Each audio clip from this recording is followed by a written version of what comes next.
You know what I'm starting to realize about the Shirllia family? They really can't escape their own ego.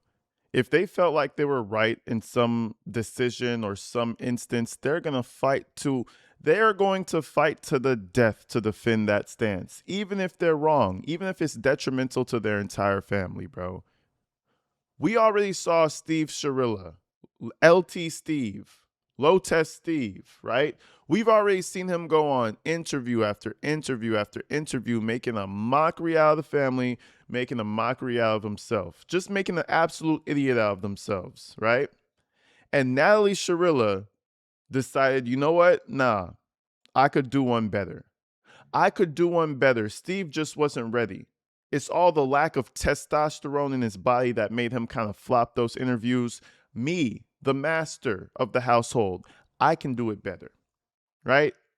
So Natalie Shirllia, after being, after seeing her husband get crucified on the Chris Cuomo show, she decides to hop on in.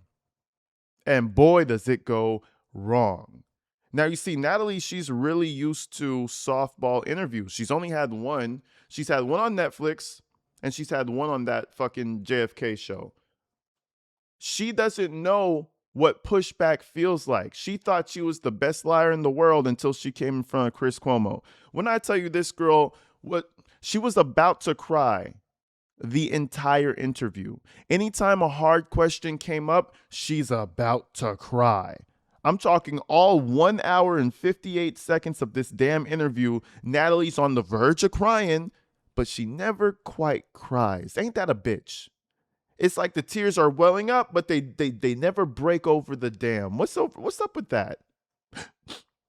No, see, I'm about to cry again because I'm about to cry. Well, Natalie, you said that the family was evil. How do you feel about that? I'm about to cry. Oh my God. Listen, after the 50th I'm about to cry, it becomes painfully obvious that this lady's just lying through her teeth. And even Chris Cuomo he's like, all right, lady, have a great life. We're going to cut the interview here. But anyways, I want to show you guys this interview because I was watching this shit in disbelief half the time. Run the film. We got a lot to talk about.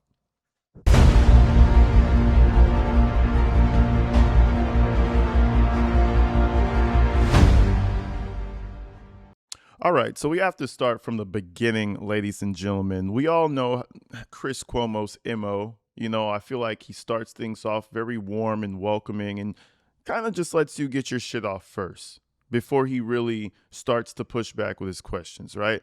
So I want to start at the beginning with Natalie Shirllia, and she speaks about just Mackenzie Shirllia being generally misunderstood by everybody in the media. We all have it wrong. Let's see. Natalie Shirllia, thank you very much for taking the opportunity to join us. Thank you for having me. Let me just clear something up here because you know how in this space, everybody's got a conspiracy theory. Just to be clear, when I was interviewing your husband, you were in the background paying attention. Just to be clear, you've always been invited. I didn't box you out or just want your husband to speak for you or anything like that. To be honest, I'm going to be real with you. Nobody ever thought that you boxed her out, right? In my opinion, everybody thought that Natalie was a little too pussy to get on camera. But at the same time, a little too scary, but at the same time, a little too controlling. So she came off as like a fucking hostage in the corner while LT Steve was doing his interview. We never thought that you boxed her out. Chris, why would you box her out? This is just more ratings for you because she is a dumpster fire and people like to get warm at night. People will naturally attract to this shit. Man, listen. I feel like, again, though, he's doing that to make her feel kind of comfortable. Like, oh, stop. Thank you. No. You didn't box me out. I just wasn't prepared. Thank you. He's undressing her armor. Anyways, let's keep going.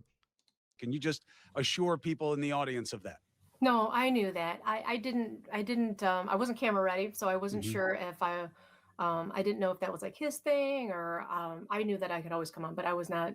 I didn't know if that was like his thing, but you made it our thing, though. You controlling monster. Look at the still. Everybody, look at the still image. I just paused it out random. Imagine waking up to that in the morning. Hi, sweetie. Yes. Oh no. Good morning, Kinsey. Oh God, no, no, no, no, no. That's like a nightmare that I would definitely want to escape as soon as possible. But anyways, let's keep it going. Oh, I knew that. I wasn't camera ready, so I wasn't Hmm. sure if Look at her face. Look I at her didn't know if face. that was like his thing or Look at her face. I knew that I could always come on, but I was not camera ready at all. Oh, People picked up on the fact that, look, you have an excellent grasp of what's going on. Obviously, emotionally, you're incredibly conflicted because this is your daughter. But I had a number of people say to me, oh, so she can't speak? Only the husband, only man to man? And that couldn't be less the case. So I am very happy to have you here and be giving you the opportunity, this platform. And what I think is really interesting here is that you believe that people have a fundamental misunderstanding, not just of how this case went, but who your daughter is. Do I have that right? Hmm. Yes. So let's I'm start. not gonna say that shit sounds very convincing, lady. Not gonna. And you know why? Listen, whenever big information comes out, this family has to defend it, right? I think they're trying to come out and defend this whole thing because recently they were, claiming that Mackenzie wasn't suicidal, but now the video came out proving she was at times. So now I feel like they're just trying to do damage control. But let me tell you something, folks. You're only doing damage every time you come on this damn camera because every response you give puts more doubt in people's minds. I'm talking just that. Yeah. I mean, it's like you don't believe your own lie. Come on, practice this shit a little bit more. Practice. That's all I'm saying. Went, but who your daughter is. Do I have that right? Hmm. Yes. So let's start with the first one. How do they have who your daughter is wrong? It's you're the best way I can describe it is like would you want to be judged on one, your worst moments, two, challenges that you were dealing with in your life, situations that you were trying to learn how to navigate at a super, super young age and not really sure how to do it or if you're even doing it right, maybe stumbling through things. Um, Yeah. I would want people to get judged on the worst moment of their life if it included them murdering two people. Like what are you it's like you're basically asking us because listen, I'll tell you one thing. A lot of murderers' worst day of their entire lives was probably the day they committed that murder. Should we just be like, "Hey, well, you know what? Damn it. Timothy, that was Timothy's worst day of his life when he stabbed up that kid. We can we really judge him on like the worst moment? I mean, he's a good guy. He just had a bad moment. Natalie, shut the fuck up. Respectfully. no, life is full of all kinds of challenges and everything. And you surround yourself with good people that can help you get through those things. And then hopefully you grow through those moments and figure out how to do better and be better next time. But I'm gonna cry again. She was so Oh little my god. that Oh, it's you're gonna cry again. Oh my god. Oh my god. Somebody get her napkin. Some get Get her a napkin, everybody. Let her wipe her face with fucking paper. I hope it cuts her face. This shit is crazy. I'm about to cry again. Where's your handkerchief? You're probably gonna need one, right? Because you're gonna start crying, right? it's hard because she is like a young teenager who's going through, you know, teenage challenge stuff, and that's how she's being judged against, and that's not who she is. You want to be judged on who you are based on the challenges that you're going through. So it's kind of unfair. When you say challenges that you're going through, help us understand what that means. So like situations at school, right, with other kids who are not kind, um, not kind to her or not kind to her friends or people she loves. She would always kind of insert herself into those situations to defend her friends, and rightfully so. I mean, we all want friends to do that for us, you know. But then sometimes she would get in trouble for inserting herself into their situations and stuff. So we would kind of talk through those, and it's not that she's not right. It's not that she's not right. Lady, come on. It's called being respectful to authority or not. You're in school. What do you mean it's not that she's not right? Because remember, she got into a few fisticuffs with some teachers, right? Would you say that doesn't mean that she's not right? Now remember, she just recently said that Mackenzie Shirllia was just having a bad moment. She's a good person having a bad moment. The murder was the bad moments, right? But it seems like this is a reoccurring fact, a reoccurring issue. It almost seems like she's a bad person who has a few good moments, if you know what I mean. Because Chris Cuomo perfectly moves right into her history of being a bully at school. And you can tell that Natalie's trying to kind of get ahead of it because she knows it's coming. She wasn't standing up for people. She was a perfect example of a mean girl. Go watch the movie. Let's do it. The perception of her, which you say is a misperception, is basically informed by this take. You're half right. She was involved in a lot of stuff at school and a lot of drama, but she was the bully. She was the aggressor, and the school told you that.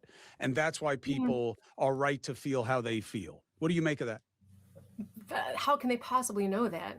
First of all, and then sometimes there are some teachers at the school who like her strength and they like her spirit, and they try to cultivate that and help her, guide her through doing it and communicating effectively to get that way. There are some teachers that super didn't. There's a lot of teachers that don't appreciate the strength in a child or a younger teenager, and they just want them to kind of fall in line. But there are some teachers that appreciated it. So it just really depends on who you're talking to. If you're talking To to, be honest, bro, we don't even need her history in school to know that she was a piece of shit kid. Listen, it's all about following the breadcrumbs. She has 30 plus disciplinary reports in jail, not jail, in prison. She treats that shit like it's a girl camp, an extension of school.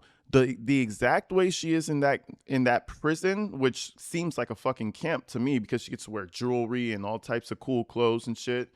The way she acts in there is the way she acted in school. And we've had endless accounts of people saying that this is really an evil bitch. She makes up rumors about the good people, right? She's over, man, listen, Mackenzie is not a good person. She's over there doing drugs in the corner, fidgeting, buying her nails off. Does she? Anyways, let's keep going. a friend that she was sticking up for, then she may be a bully to the other person. It just depends on who you're talking to. I understand. Right now I'm talking to her mom.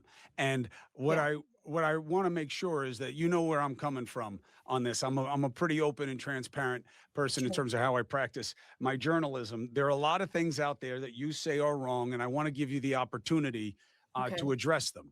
So I'm not here to judge you or your answers. As we all know, there are plenty of people who are ready and willing to do that. But I want to make sure that our understanding of this situation benefits from the full complement of perspectives. Sure. And what I learned in covering this case and looking at it was until I spoke to your husband, Yeah.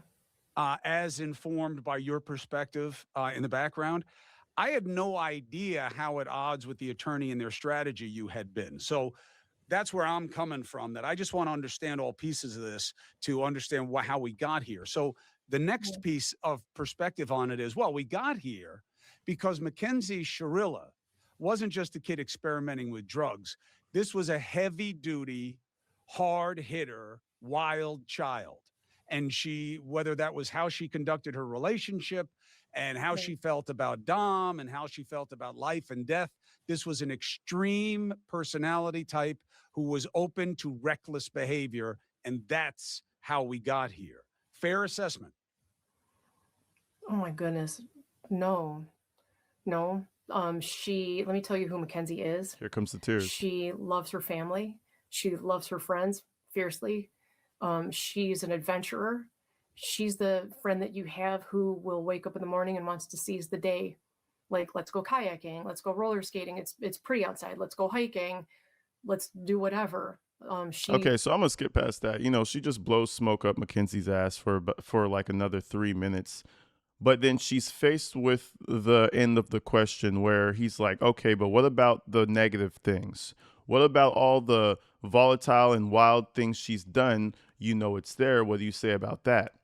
What Natalie does really well, and you might not catch it, she tries to make it seem like, well, you know, Mackenzie had her shortcomings, but Dom did too. But at the end of the day, they were both imperfect and they both loved each other. They were almost like the puzzle piece that made their crazy work. So essentially, she's saying Dom was just as crazy as Mackenzie, right? She's going to do this real slick, but she does it in a way to where it's like, wow, you know, for the dumbasses out there, they'll be like, wow, well, you know, maybe Dom was just as much part of this as she was. You could tell Natalie was practicing this shit. Let me show you. every single day. He was either sleeping here, she was sleeping there. He would come over and make dinner. They made homemade pasta and steaks. So there was none of that. Like I knew that she was going to be, that he was going to take care of her, like keep her safe and like he was very protective of her. Mm. And then I also knew that she was protecting him. So in person, I don't think, I know it sounds toxic in the text messages, but there's no context for those. That's not who they were. There's no context for those, you crazy bitch. What are you talking about? Dom, I'm breaking up with you. I think that's enough context for me. I think Dom wanted to break up with her. I mean, just saying. You know how much I love and care about you, and I get this. I was just trying to make you fucking happy and feel better. And he responds, I'm bipolar. You gotta just not talk to me. But no, you make me feel like I'm nothing for no reason. Why do you think I hate myself so much? Listen, she's already doing that little self-harm shit in the text messages. Oh, if you leave her, she might do something to herself. That's not Mackenzie protecting her. I mean, that's not Mackenzie protecting Dom. You make me feel like I have to do everything with you or I'm doing something wrong. You think I'm always mad. I fucking hate myself. I'm ugly and I just, what'd she say? And you just add on to it and make me feel even uglier. Like, how can you leave me and walk away like that? It's fucked up. Now you just sound dumb. You make me feel like I'm worthless. I do so much for you. Man, manipulation 101. Who's the worst person? Right? But again, no, Natalie's going to say they both had their own issues. No, Kinsey was sweet and loving. And Dom, you know, he had his issues, but I still loved him. Keep listening. We're not done. And one of the things I always tell people is who Dom looks like on paper. Oh, I'm going to cry again. Oh, I'm going to cry. So they're doing the good cop, bad cop. You have Steve Shirllia saying, oh, Dom was a drug dealer. Dom was a drug dealer. But then Natalie's going to come in nice and softly with her perspective, like, yeah, he might have been a bad boy. And Mackenzie may have not been perfect, but we still loved him, though. These are some evil fucking people. It's not who they were. And one of the things I always tell people is who Dom looks like on paper.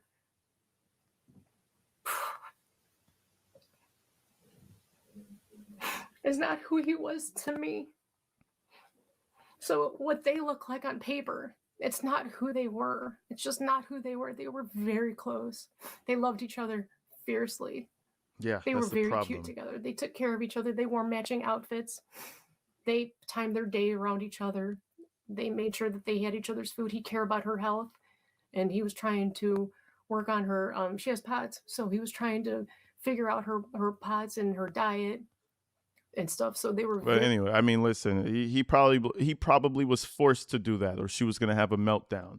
Bro wanted some time to himself, and she said she hates herself, she's ugly, and who knows what else she was gonna do to herself. Does that sound like a stable young lady who has his back? But you know, it really blew my mind when she was like, you know, regardless of what it says about him on paper, you know, I still loved him. What does that mean? She's trying to throw some darts in there without you noticing. But I see everything. Let's keep going. Now we're going to talk about all this POTS and shit. She's going to bring up about how POTS was a part of her entire life, apparently. Let's hear about that. Very cute together. There's no context in those text messages. That was just them trying to figure out how to work through these situations that they had building up, but that's not who they were. I know it's what it looks like, but that's not who they were. When I talk to you guys, you both bring up this relatively, for most people, obscure medical condition called POTS, which is basically a blood pressure differential, and how that can affect people. You guys talk about it like this was something that was known and ongoing in her life. That is not the way that it was argued in court. And it was not the way that the judge treated it. The judge treated it like what it seemed like from the rest of the record of the trial, which was a legal rationale for an unexplained intent crime. Why? But that's how it came across. That's not the way you guys talk about it. You talk about it like everybody knows that she had it. We didn't. And nobody knew that she had it because she didn't have it. And I'm not saying she didn't have it, right? But it seems very convenient. And the fact that you're saying that that random fucking issue is linked to her losing her memory, that shit makes no sense. It seems as though you thought the strategy that you initially went through, or the strategy that you initially went with would work, and it didn't. And now you're trying to find anything to give an excuse as to why you lost. And now your excuse is that, oh, we begged our attorney to emphasize her POTS condition, but he didn't. That's bullshit. You don't expect me, don't insult my intelligence and expect me to believe that story. That's the Fall Guy story. That's just like, oh, we lost. So like basically like say you're running against somebody with a track and field race and you lose. And you say, well, I lost because my shoelaces weren't tied to properly or my boxers were chafing me while we were running. It's just a bullshit excuse because you lost, in my opinion. But she's going to go down a whole bullshit story, and it's going to be quite interesting. So let's hear this. Just diagnose this now. Is that the case? I don't know why. I don't know why. I don't know why the trial went the way it did. But yes, I mean, I told all of her friends that she has POTS because they need to know what to do if she has an episode. Like they have to know. She has had a couple episodes and they were very aware of it. And if you don't know what to do when somebody's having an episode from POTS, they can have a seizure. It's called a non-epileptic seizure, or they can suffer from what's called like syncope or something like that. And the reason why I tell everybody that is because, like when you have POTS, okay, you faint. Look at her eyes going up. Look at her eyes going up. I'm not saying she's reading a Wikipedia page or reading a Chat GPT page, but it really feels like she practiced this and she's just getting it off. Like, okay, so when you have POTS, this is what happens. You just learned about POTS a couple years ago when you decide to lie about that being your whole out for losing. Oh, well, our attorney didn't bring up that she had POTS. He didn't bring that up. Get the fuck out of here, bro. That is absolute bullshit. But let's keep going, though. She's going to really break it down for us like a scientist. Faint from sitting to standing, okay? And you can have an episode from anywhere between when you stand up, within 15 to 20 minutes, you can have an episode, okay? So when somebody faints, your natural instinct is to catch them so they don't fall, right? Well, if you do that, and I found this out the hard way, if you catch them, the blood isn't getting to their head. It's a blood pressure thing, okay? So if you catch them, you're preventing, your body stays upright and you're not letting the blood get to the head. So then that's when they start to have that seizure, that non-epileptic. That's like standard pass out protocol. You put their legs in the air. You dumb bitch. Like, well, who the fuck? That's not even about. Like, so why are you explaining to us how to recover somebody after passing out? And she's about to cry again, so be careful. This is a very sensitive topic, I guess, because Mackenzie used to pass out every once in a while. Syncope seizure, okay? That was really scary for me. So when she was doing that, she was like a stick, and I didn't know what was happening because this was like a newly thing that was being developed for her. So then I laid her down because I was scared. She had a friend. This was like a newly thing that was being developed for her. Oh, really? that non-epileptic syncope seizure. Okay. That was really scary for me.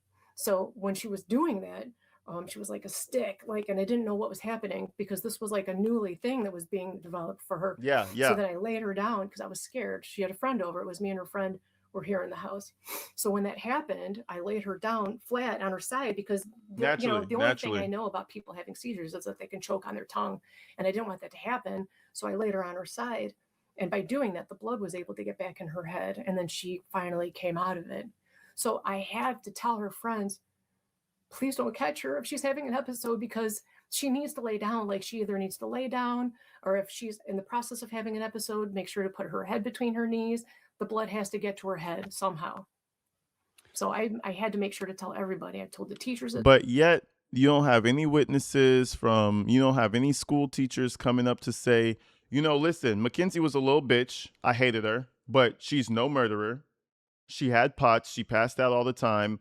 I can vouch for it. No teachers said that. No, no, no, no, no, no friends other than documentaries. No friends came on the stand. Nothing, right? And you expect us to believe that huge piece of evidence, like this giant piece of info, just magically didn't get added. Bro, get the fuck out of here, bro. School. I told all of her friends, new friends, old friends, everybody, because they have to know what to do to help her. When Mackenzie has Look experienced at her sniffling. episodes of POTS, when they pass, has she claimed a lack of memory of the event? So I didn't ask her. Remember, it was just the one. Oh, you never asked her. Like, why would I ask her? It was newly developing in her. It was newly developing. The POTS was newly developing, so we didn't really ask her. Natalie, get the fuck out of here, man. But anyways, let's move forward. So, they talk about POTS. She has no answer for it, as we expected. And then we move on to the disciplinary reports. And Natalie's going to do everything in her power to avoid the fact that her daughter was popping coochie open for her lover and got caught doing it. She gets real uncomfortable when Chris Cuomo brings that shit up. Let's check it out. So, how do you explain what is reported as an unusual amount of misconduct tickets for violating prison rules? Thank you for that. So, this bitch over here said, thank you for that. You don't want to answer that question. Oh, thank you for that. Thank you for asking that question. The question I've been trying to avoid this entire interview. Thank you for that. Oh, Natalie. For what is reported as an unusual amount of misconduct tickets for violating prison rules. Thank you for that. So, contraband isn't like drugs. It just means that you have something that's not on your vault list. So let's say you have, I don't know, five things with you when they go and do like their searches or something. Then that's 5 tickets, 5 separate tickets, because you have somebody, she, like for instance, she had to go to work in the morning and she didn't want to miss going to work. So she used her friend's alarm clock, wasn't on her vault list. So that would be considered contraband. So that's 1. Then if you have somebody's pillow or like an extra blanket, that's 2 tickets. So that's 3 right there, just in the same situation. It's crossing my mind. How about not break the rules when you're trying to get probation? Oh, if you have 5 things that are contraband, then you get 5 write-ups. Well, I mean, I think that's how it works, huh? It's almost like, yeah, she only broke the rules like 30 some times, but it's only because she had like 30 some items in her cell that she shouldn't have had. So it's like, she has a bracelet, a necklace, a chain, some pants. It's just that. It's not that serious. Natalie, this is the exact reason that your daughter is doing 15 years in the pen, and she really needed that good 35 on her. She needed double what she got. She is so lucky. So, and then the other one, so that's contraband. It doesn't mean drugs. It just means you have something that doesn't belong to you. It could be food. It could be literally anything. But, and then if you have multiple things, each individual item is 1 thing. So that could add up. And then the other one would be like the misuse of medication. She thought, she was worried about her health. So she just wanted to take it was a prenatal vitamin because she just wanted to make sure that she was getting she must not have felt good and wanted to make sure she was getting enough of the nutrients. So she took somebody's prenatal vitamin.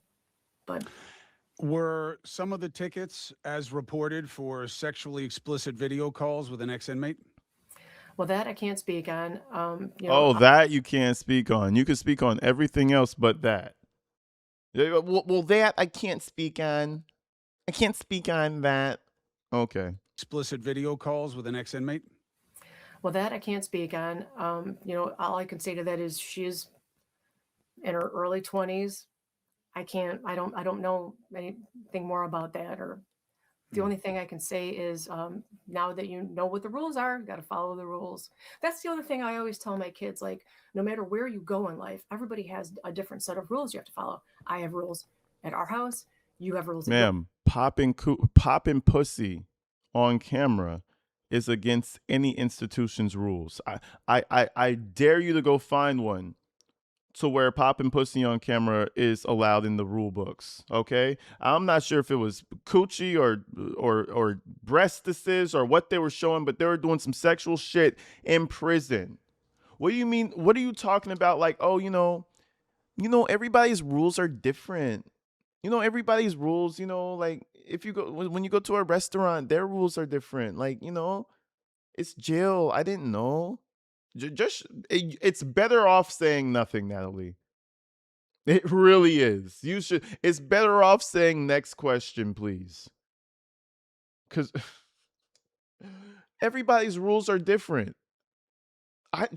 How could she know that playing with each other's selves on the camera was against the rules? How would she have known that? House, they have different rules. Like wherever you go, those are the rules you have to follow. Yes. And sometimes, unfortunately, we don't know what the rules are until we do. Of course, And of then course. when you do, then follow them. Yep.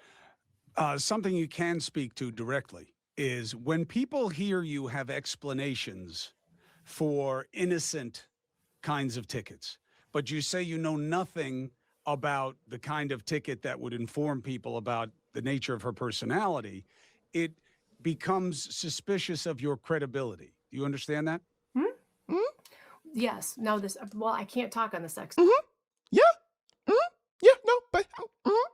Man, Natalie's such a fucking bobblehead idiot, gang. I ain't gonna lie to you. It's like, bro, I really don't even know what to say. It's just incredible how she handles things. The nature of her personality, it becomes suspicious of your credibility. Do you understand that?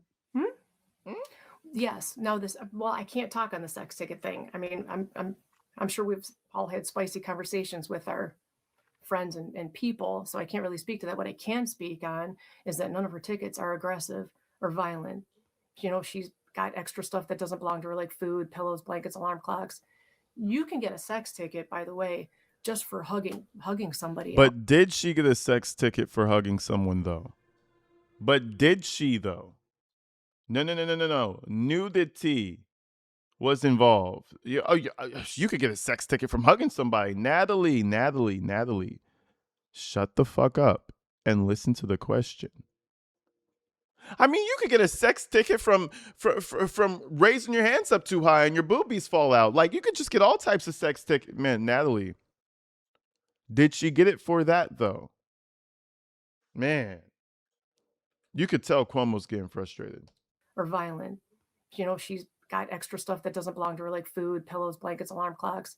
You can get a sex ticket, by the way, just for hugging somebody else, which is unfortunate because those girls are going through all terrible times. And if you want to hug I don't know, but yeah, you don't know. Yeah, you don't know much of anything, Natalie. We already figured that shit out. You don't know much of shit. I mean, I don't know. That was the biggest true statement you've ever dropped on us since we started this video. You don't know much of nothing. What do you fucking know? But anyway, let's move forward. We move on to the whole Russo family, and she's gonna start crying again because this is so emotional for her. And we know she pretty much talks about wishing she could be friends with the Russo family. She wishes she could give them a big old embrace, but the story seems to have gotten too far. Let's check it out. How do you reconcile your feelings that she doesn't deserve to be where she is with feeling the way you say you do about the loss of those boys and the pain for their families? Oh my gosh. I wish nothing more than all of us to get together and just hug each other and go through this together and heal together.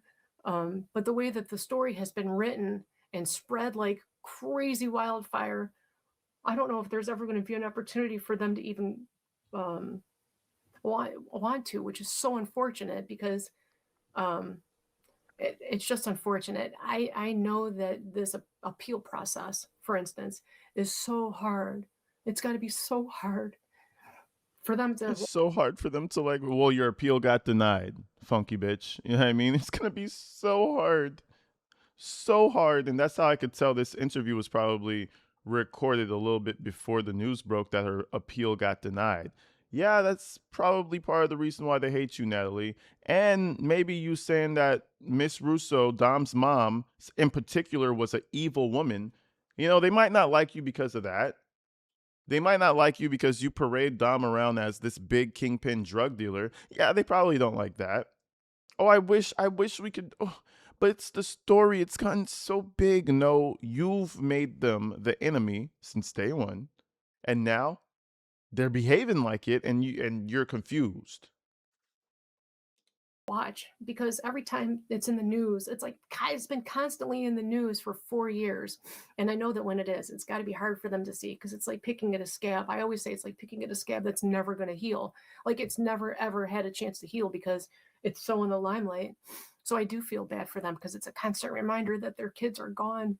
But I I can't. I wish it was private. I wish we could fight this privately so that they don't have to see it because my heart breaks for them. It breaks. Yeah, I'm sure it does. I'm sure it does, right? So they talk a little bit more. They have a few more conversations, and then he just asks her straight out, why not just have the conversation with them in person? No interviews, no YouTube, no.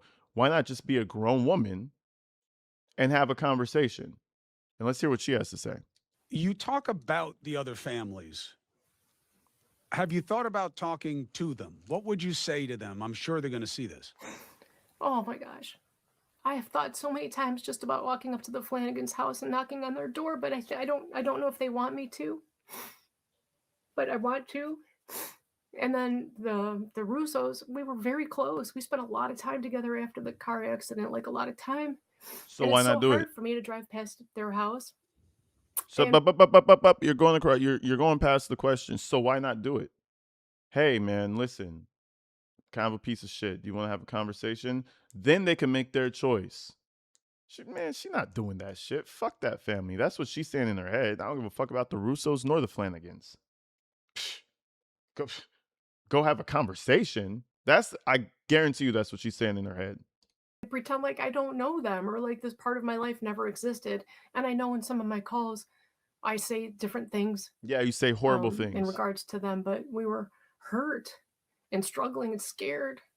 So I would love to go hug them and just tell them, you know, I'm sorry for what has happened and just be there. I would literally do everything for them. You would love to go hug them. You would literally do every for them, but yet you're calling them an evil family. Not just the mom. I forgot about that. The whole family is evil. And losers and drug addicts and the guy who's staying with them. You know, just all types of evil shit. But at the same time, you want to hug them. And I know in some of my calls, I say different things in regards to them, but we were hurt and struggling and scared. So I would love to go hug them and just tell them, you know, I'm sorry for what has happened and just be there. I would literally do everything for them. They would probably be annoyed with me because I would probably be blowing up their phone. I'm going to the store. Do you need anything? Can I pick something up for you? Are you hungry? Can I make you dinner? But it's hard. I would love that. Why would you love that? Is it out of guilt that you feel No, responsible for what happened? no, No. no. I'm a mom. Oh no, Chris. No. No, Chris. No. I just want to love on them. I always like them, Chris. No, it's not out of guilt, Chris. Bitch, you were saying some wild shit about that family. But no, it's just out of it's just out of the motherhoodness, right?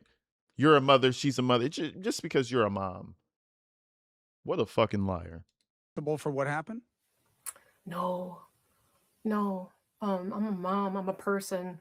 Um, even even all these people saying terrible, untrue things about me. If they needed help, I would drop everything and go help them. No, you wouldn't. That's just who I am. You're a liar. On the what happens next part, you said you're dealing with counsel. Your daughter has an appellate team. Do they have? Anyway, so they're talking. We already know what happens with that whole appeal. You know, Mackenzie gets denied. But I want to move over to one more thing before we get out of here. Natalie talks about their Carney language and shit. So I want to show you this little snippet real fast, real quick. And we will have gone through this entire thing, I believe, through the live stream. So if you guys are seeing this video and you have not seen like the entire thing, make sure you go check out the membership section and we'll have the full live stream there. But anyways, this is probably my favorite part because she's still trying to battle the idea that Mackenzie wanted to lie and say she had a seizure when she said that in the Carney talk language, right? So she brings this up herself, and I just want to show you this little section. I thank you too. I did write some things. There's can we talk about Carney for a second? Carney talk. Sure. Is that okay? Do we have a second? So there's tons and tons of misinformation going on right now about this whole Carney talk thing, what she said in the hospital. Okay. So during a documentary, the prosecutor said, played a tape, and I can send you the video too if you want. And he said, she says something like, can we just tell him I had a seizure? That is not what she says. And there's a lot of people that speak it and can verify it. She says, can we tell him something about community service, and can you take my license away for 10 years? She can't even figure out what the alternate message was. Can we tell him something about community service? She said, can we tell him I had a seizure? Natalie's over here doing mental gymnastics trying to make it seem like she didn't say that. Listen, she's already doing the time. You don't have to keep lying. Not what she says. And there's a lot of people that speak it and can verify it. She says, can we tell him something about community service, and can you take my license away for 10 years? Okay. She does not say the word seizure at all. The word seizure is very hard to say. It's full of a lot of Z's. It's seizure. Seizure. Doesn't sound hard to me. How you say the word seizure. I think people are confusing the word seizure with the word service because she says community service. So Caesar visas is service. Seizure is seizure. Well, okay. What language is that? It's Carney talk. It's Carney talk. It's I've always known it. My family, it's just a fun, silly little language that that we used to talk to like our friends. Like if me and my friend were walking down the street and somebody was cute and we didn't want them to hear us say he was cute, we would say he's really cute. Like he's really cute. So it's just a fun little silly little language. Look at Chris's face, bro. When the detective she thinks that this is the most cute and wonderful little thing. This is like just, stars and fairies in the sky. She thinks that this is so cute. Oh, yeah, it's just a language like my family. Like it's like somebody excited to show you their collection when it's not really that cool. Oh, it's my family. Lady, it's secretive. And your daughter asked you to lie for you in front of the police officers. This is a problem. And you're over here giggly and giddy thinking that this is a beautiful language you guys created. And it's not sneaky. Like there's nothing sneaky. That would be like saying people that are bilingual and speak Spanish or French or German are being sneaky when they're speaking in their. Let me cut it right the fuck there. I'm tired of her ass, bro. Bilingual people speak in their native language all the time to have privacy in their conversation, lady. You guys were being sneaky. The fuck you talking about? Anyways, man. You guys hit me up in the comments, subscribe, make sure you hit the like button, do all the YouTube shit. I love and appreciate y'all. You already know what time it is. Stay inside, stay safe, and don't be a fucking dumbass. I'll see you real soon. Peace.